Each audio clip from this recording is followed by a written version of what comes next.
tôi giờ số khỏi nhau nó ô đã chỉ nó tiêu sai thế nào không có trời đóng bùn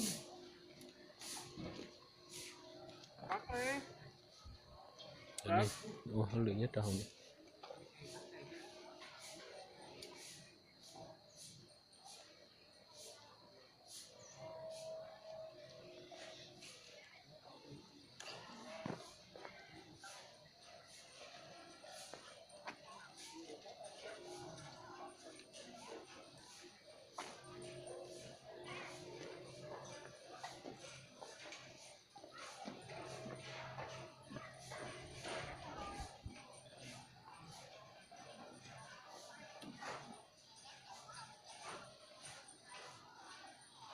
mình nhận xét hai cái chán này của chị bao thế nào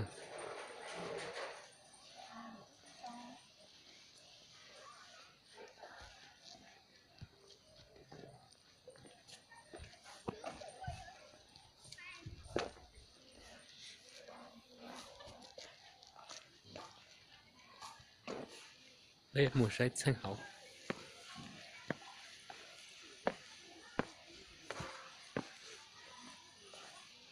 bao là nó sẽ nhớ thật giả hậu Đà Lạt nữa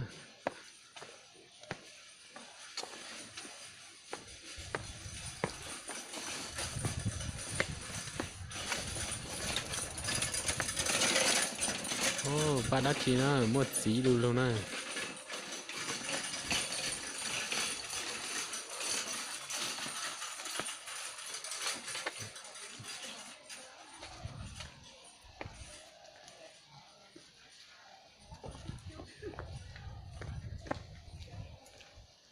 đây mình chỉ sẽ dạy sạch trái nhất cho nó này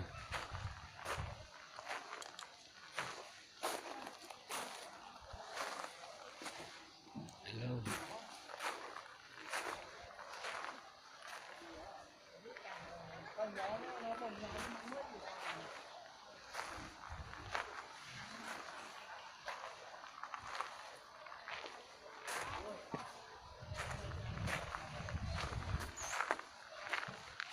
chế hỗ sản nhé nó nữa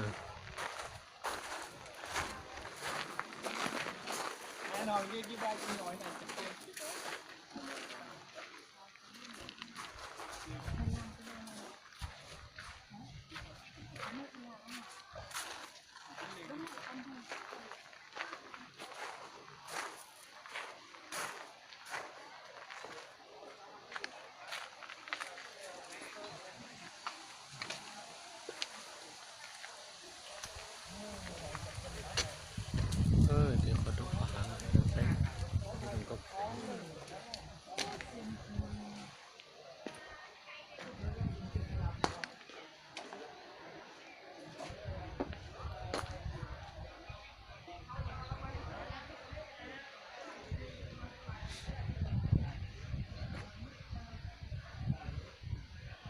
đây một sách đã sẽ một đá gì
nó mình đã phải đây rồi đó